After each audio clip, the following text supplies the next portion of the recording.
You think that uniform makes you invincible, boy? Officer Kevin Brooks sneered, his hand resting heavily on the grip of his taser. Take off the jacket. Now. Chief Special Warfare Operator Jamal Carter didn't flinch. I am a United States Navy SEAL returning from a classified deployment. My orders are to keep this briefcase secured. Touch it, and it's a federal offense. I don't care if you're the president. Brooks barked, lunging forward with wild aggression. You're going down. In an instant, steel handcuffs clicked. A hero was slammed to the cold floor, and a catastrophic mistake was made. The sprawling concourses of Hartsfield-Jackson Atlanta International Airport were a chaotic symphony of rolling luggage, frantic announcements, and the dull roar of thousands of travelers. For Chief Special Warfare Operator Jamal Carter, the noise was a jarring contrast to the suffocating, deadly silence of his last 36 hours. Jamal had just flown in from a deeply classified, grueling deployment in the Horn of Africa. He was exhausted down to his marrow, operating on a cocktail of adrenaline residue and sheer willpower. Despite the bone-deep fatigue, Jamal stood tall. He was dressed in his pristine Navy service dress blues. The deep navy fabric was immaculate, the gold chevrons on his sleeves shining under the harsh fluorescent terminal lights.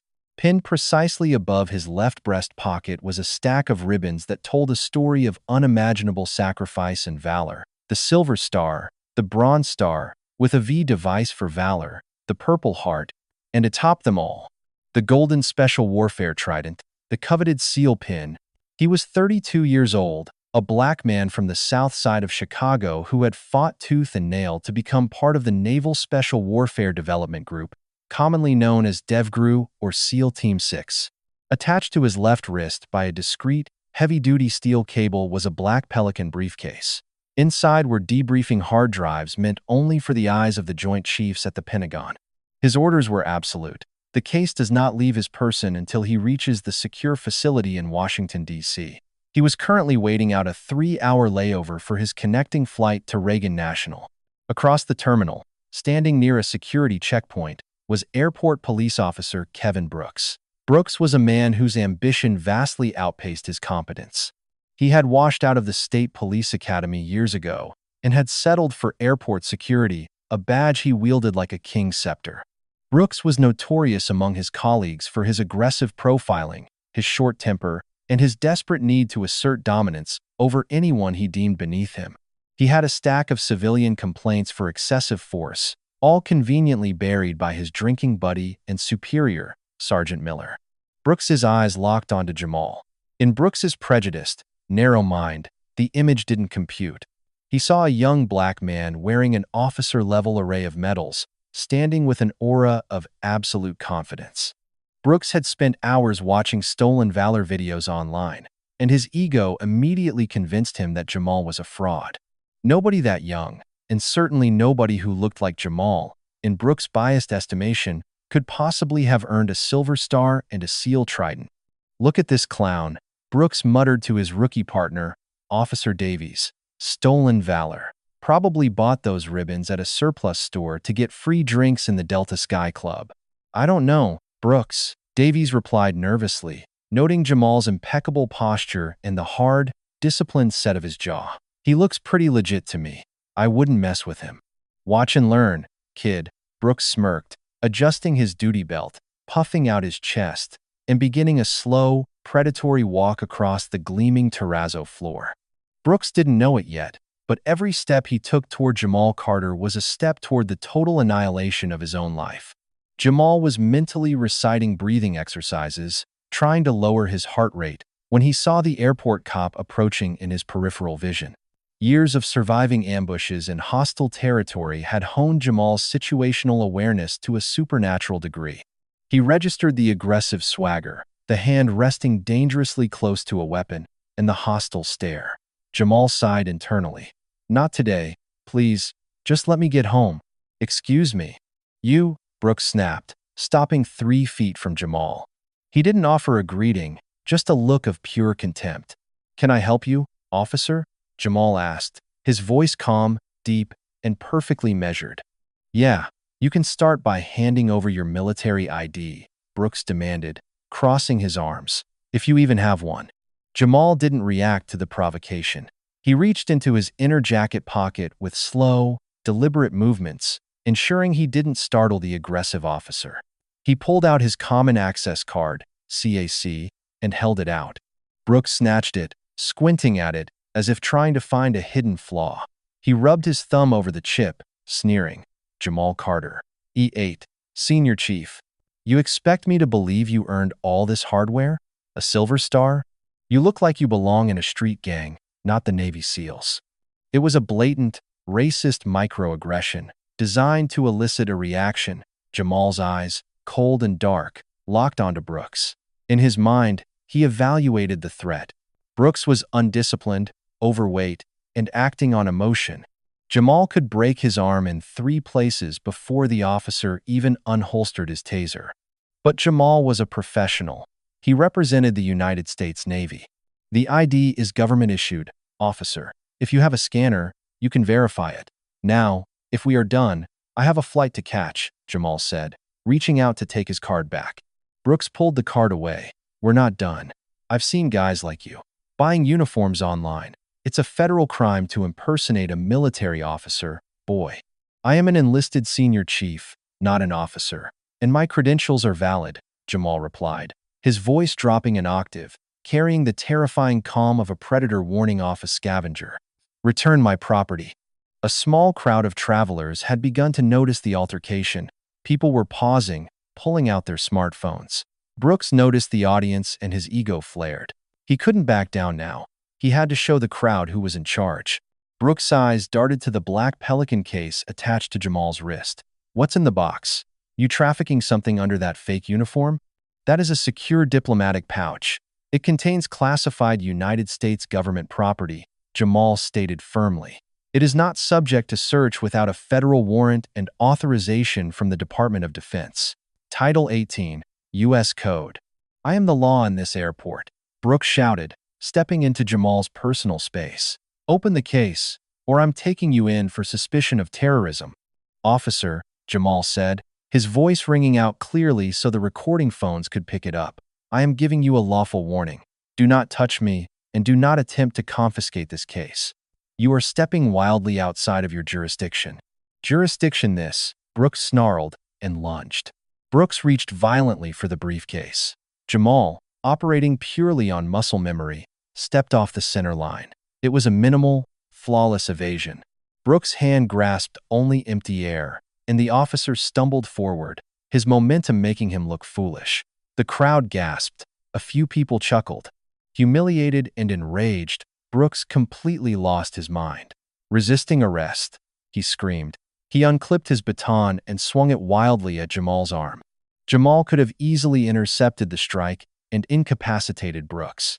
But his tactical mind calculated the horrific optics. A black man in an airport violently dismantling a police officer. It would be national news. His face plastered everywhere, compromising his classified identity and his unit. He had to absorb the injustice to protect the mission. Jamal braced himself. The baton struck his forearm with a sickening crack. Jamal didn't even wince, though the pain flared hot and sharp. Get on the ground. On the ground now. Brooks shrieked, spit flying from his lips. Officer Davies finally ran up, looking panicked. Brooks, stop. Let's just run his ID. Shut up, Davies. Help me take him down. Brooks, realizing the baton strike had done nothing to Jamal's posture, dropped it and tackled Jamal around the waist. Jamal, choosing compliance over a bloodbath, allowed himself to be moved. He went down to the polished terrazzo floor, twisting at the last second to ensure the Pelican case took the brunt of the fall and his metals weren't crushed. The sound of the heavy impact echoed through Terminal B. Several women screamed, "Leave him alone. He wasn't doing anything," a bystander yelled. Brooks drove his knee viciously into the center of Jamal's back, right on the spine. It was a brutal, illegal restraint tactic. Jamal grunted, the breath forced from his lungs. He felt his face pressed against the cold, dirty floor. Hands behind your back. Brooks yelled, grabbing Jamal's right arm and wrenching it upward, ignoring the steel cable attached to the left.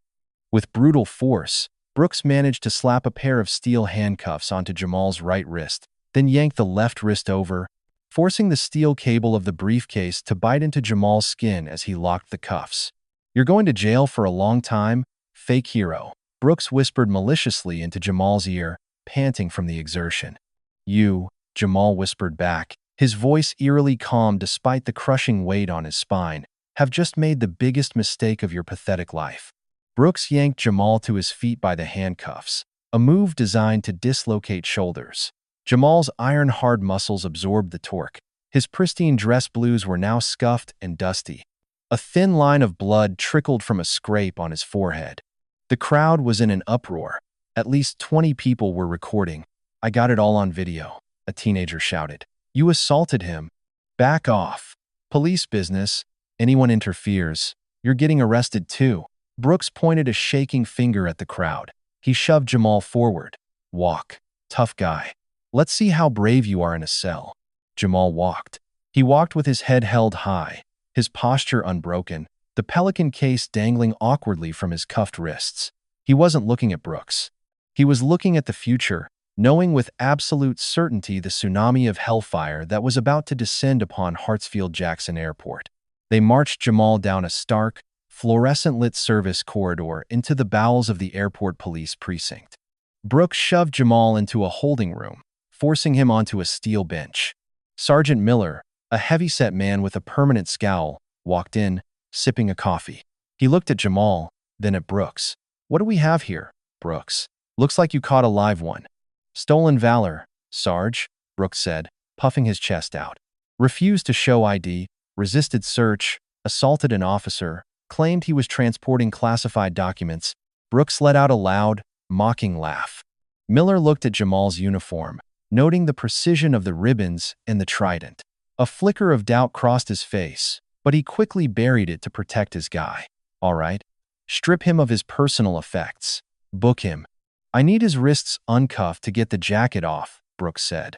"And we need bolt cutters for this stupid briefcase cable." "Do not attempt to cut that cable," Jamal said. His voice was like grinding stone. "If you sever the connection, the hard drives inside will auto-incinerate via a thermite charge, and a silent alarm will trigger at the Pentagon. You are already facing kidnapping and assault charges. Do not add destruction of classified intelligence to your list." Brooks paused, bolt cutters in hand, looking to Miller. Miller frowned. "He's bluffing." "Cut it. If you are wrong," Jamal said, his deadpan stare locking onto Miller, "you will spend the rest of your life in Fort Leavenworth. Is protecting this idiot worth your pension?" Miller hesitated. The absolute lack of fear in Jamal's eyes was unnerving. Most people in this room begged, cried, or yelled. Jamal was analyzing them like targets. "Leave the case," Miller ordered nervously. "Just get his wallet and phone." Brooks roughly dug into Jamal's pockets, pulling out his iPhone and wallet. He tossed them on the table. "You get one phone call, fake seal." "Who's it going to be? Your mommy?" "I need to call my commanding officer," Jamal said. Brooks laughed, sliding the phone across the table. Jamal, his hands still awkwardly cuffed to the briefcase, managed to dial a number from memory. It wasn't a lawyer. It was a secure line to the Naval Special Warfare Operations Center at Dam Neck, Virginia. The line rang once. "Operations, Petty Officer Davis. This is Senior Chief Carter, Trident 84 Alpha," Jamal said clearly. "Code word, Winterfall. I have been illegally detained by local law enforcement at Hartsfield-Jackson Airport, Terminal B Precinct. The package is secure, but under threat. I require immediate extraction and federal intervention." There was a fraction of a second of silence on the other end as the code word was verified. "Understood, Senior Chief. Tracking your location now via the package beacon. Stand by. The cavalry is coming." Jamal hung up and pushed the phone away. "Code word Winterfall?" Brooks mocked, doing a terrible impression of Jamal's voice. "What is this? A James Bond movie? Put him in the back cell." They dragged Jamal to a concrete holding cell and slammed the heavy iron door shut. The lock clicked. Jamal sat on the cold concrete floor, careful to keep the briefcase stable. He closed his eyes and began to meditate. The play was out of his hands now. The machine had been activated. Outside, in the squad room, Brooks began typing up a wildly fabricated incident report. Subject became violently aggressive when asked for identification. He typed, smiling to himself. He thought he had won. He thought he had put an arrogant punk in his place. He didn't realize that 300 miles away in Washington, D.C., a four-star admiral had just spilled his coffee, stood up from his desk, and declared war. Inside the Pentagon, deep within the E-Ring, Admiral Thomas Vance, commander of Joint Special Operations Command, JSOC, stared at the red alert flashing on his monitor. The GPS tracker embedded in the Pelican case, which contained highly sensitive debriefs on terrorist cell locations in East Africa, had just triggered a distress beacon indicating unauthorized detainment. Get me the director of the FBI and the head of the TSA on a joint secure line. Right now, Admiral Vance barked to his aide. Vance was a veteran of countless conflicts, a man who did not tolerate bureaucratic incompetence, and he certainly did not tolerate his elite operators being abused by mall cop wannabes. Within 90 seconds, the three-way call was connected. Director, administrator, Vance started, his voice a low, dangerous rumble. One of my Tier 1 operators, returning from a classified theater, has just been assaulted and falsely imprisoned by your airport police at Hartsfield-Jackson. He is carrying a Level 4 secure package. The TSA administrator choked on his words. Admiral, there must be a misunderstanding. I haven't been briefed. I don't care about your briefs, Vance cut him off. My operator's name is Senior Chief Jamal Carter. He was wearing dress blues. I am looking at a live-streamed video on Twitter that already has 2 million views, showing one of your overweight, undertrained thugs slamming my decorated war hero face first into the floor while he was complying with orders. The FBI director spoke up, his tone sharp. Admiral, I'm dispatching the Atlanta Field Office hostage rescue team and our Civil Rights Division immediately. We will secure the package and the operator. Do it, Vance said. And director, when you get there, I want the badge and weapon of the officer who did this. I want him federally indicted by sundown. Nobody touches my seals. Back in Atlanta, the atmosphere inside the airport police precinct was shifting from arrogant complacency to a creeping, suffocating dread. The precinct captain, a man named Henderson, burst out of his office, his face ashen white. He had just received a phone call from the mayor of Atlanta, who was screaming so loudly Henderson had to hold the phone away from his ear. Miller, Brooks, Captain Henderson roared, sprinting into the squad room. Where is the suspect you brought in from Terminal B? In holding cell 3, Cap, Brooks said, standing up, confused. Just a stolen valor nutjob. I'm finishing the paperwork. Stolen valor? Henderson looked like he was about to vomit. He grabbed Brooks by the collar of his uniform. You absolute colossal idiot. That man is a real Navy SEAL. He's a senior chief in DevGru. My phones are ringing off the hook. The governor, the FAA, and the Department of Defense just threatened to lock down this entire airport. Brooks' smug expression dissolved instantly. The blood drained from his face, leaving him looking sickly pale. No, Cap. His ID looked fake. He was being belligerent. There's a video, Brooks. Henderson screamed, pointing a trembling finger at the TV mounted in the corner of the room. A local news The screen showed the shaky cell phone footage of Brooks sweeping Jamal's legs and slamming him down. The news anchor's voice was grim. Outrage tonight as a decorated Navy SEAL returning from deployment is brutally assaulted by an Atlanta airport police officer. Oh my God, Sergeant Miller whispered, taking a massive step away from Brooks, instantly distancing himself. Get the keys, Henderson ordered, panic making his voice crack. Get the keys right now. We have to let him out and apologize before. The heavy glass security doors at the front of the precinct didn't just open. They were practically blown off their hinges. A flood of men and women in dark suits, tactical vests, and windbreakers bearing the bright yellow letters, FBI and NCIS, swarmed into the precinct. They moved with terrifying, coordinated precision. Federal agents, nobody move. Hands away from your weapons. The lead FBI special agent, a tall, imposing woman named Agent Torres, commanded. Her voice echoed off the concrete walls. Captain Henderson put his hands up immediately.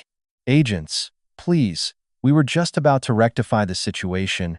Shut your mouth, Captain, Torres snapped. She looked around the room, her eyes locking onto Brooks, who was visibly shaking, backed against a desk. "Are you Officer Kevin Brooks?" I was just following protocol," Brooks stammered, his voice weak and pathetic.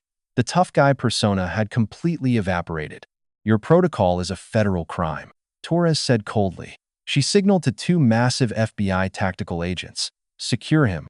The agents advanced on Brooks. They didn't ask nicely. They grabbed Brooks by the arms, spun him around, and slammed him face first onto the very same desk he had been using to write his fake report. "Hey, you can't do this. I'm a cop," Brooks wailed as his arms were wrenched behind his back. "Not anymore. You're not," Torres said. She unclipped his badge from his chest and threw it onto the floor. Next, she removed his duty belt and weapon. The sound of Brooks' own handcuffs clicking shut around his wrists was the sweetest symphony of karma the room had ever heard. "Kevin Brooks, you are under arrest for deprivation of civil rights under color of law, assault on a federal officer, and interfering with a classified government transport. You have the right to remain silent. I highly suggest you use it." While Brooks was being read his rights, a team of NCIS agents, led by a sharply dressed naval officer, marched straight back to holding cell 3. Captain Henderson nervously handed over the keys. The heavy iron door swung open. Inside, Jamal Carter was sitting on the floor, perfectly calm, his breathing steady. He looked up as the agents entered. "Senior Chief Carter," the NCIS officer said, snapping a crisp, immaculate salute. "Commander Reynolds, NCIS. We're here to take you and the package home, brother." Jamal stood up slowly, the briefcase still secured to his wrist. He returned the salute. "Good to see you, Commander. It's been a long day." "Let's get those off you," Reynolds said, gesturing to a tactical agent who quickly produced a universal key and unlocked the cheap police handcuffs. Jamal rubbed his right wrist, finally freeing up some slack on the steel cable. As Jamal walked out of the holding area and into the main squad room, the entire precinct was frozen. The local cops watched in stunned silence. Jamal stopped in front of Brooks. Brooks was being held by two FBI agents, his face red and streaked with tears of panic and humiliation. The contrast between the two men was staggering. Jamal, battered but unbroken, radiated quiet, lethal dignity. Brooks, stripped of his badge and gun, looked like a frightened, pathetic bully who had finally met his match. Jamal didn't yell. He didn't gloat. He leaned in slightly, his voice calm and low, meant only for Brooks. "I told you," Jamal whispered. "True power doesn't need to throw a tantrum, it just waits for you to hang yourself." Brooks sobbed, completely broken. Agent Torres looked at Jamal with deep respect. "Sir, we have a secure transport waiting outside to take you directly to Andrews Air Force Base. Your command is waiting." "Thank you, Agent," Jamal said. He adjusted his jacket, brushed a spot of dust off his silver star, and walked out of the precinct, the doors held open for him by federal agents. The fallout was biblical. The Pentagon does not forgive, and it does not forget. Within 24 hours, the video of the assault had become a global news story. The public outrage was a firestorm that could not be contained. Kevin Brooks didn't just lose his job, he was completely destroyed by the federal justice system. The Department of Justice made an example out of him. He was denied bail, deemed a flight risk, and a danger to the community. 3 months later, facing a mountain of undeniable video evidence and testimony from federal agents, Brooks pleaded guilty. He was sentenced to 15 years in a federal penitentiary. The judge, in her closing remarks, stated that Brooks had disgraced the badge and brought shame upon the very concept of law enforcement. But the karma didn't stop with Brooks. The DOJ launched a sweeping investigation into the Hartsfield-Jackson Airport Police Department. Sergeant Miller, who had tried to cover up the incident, was indicted for conspiracy and obstruction of justice, losing his pension and his freedom. Captain Henderson was unceremoniously fired and barred from ever holding public office or working in law enforcement again. The corrupt culture of the precinct was systematically dismantled and rebuilt from the ground up under federal oversight. As for Jamal Carter, he arrived in Washington, D.C., successfully delivered the classified intelligence to Admiral Vance, and provided a debrief that led to the successful dismantling of a major terror cell. He was given a month of mandatory leave to rest and recover. Weeks later, Jamal was sitting on the back porch of his mother's house in Chicago, drinking a sweet tea and watching the sunset. His uniform was dry cleaned and hanging in his closet, his medals gleaming in the dark. He had faced down death in foreign lands and faced down ignorance in his own country. He had won both battles, not by sinking to the level of his enemies, but by standing firm in his discipline, his honor, and his unyielding truth. The system had failed him initially, but his unbreakable bearing had forced the universe to correct itself violently. Justice had been served cold, swift, and absolute. Wow, what an intense story of true discipline versus corrupt authority. Jamal Carter proved that a real warrior doesn't need to throw a punch to utterly destroy his enemy. Officer Brooks let his prejudice, ego, and fake power blind him, and the brutal karma he received was absolute perfection. The Pentagon doesn't play games when it comes to their elite operators, and seeing the FBI storm that precinct was pure satisfaction. If you felt the adrenaline pumping through this story and loved seeing justice served cold, hit that like button right now. It really helps the channel grow. What would you have done in Jamal's shoes? Let us know in the comments below. Don't forget to share this video with someone who loves a great karma story, and subscribe to our channel and ring the notification bell so you never miss out on our thrilling daily stories. Stay safe, stay honorable, and we'll see you in the next video.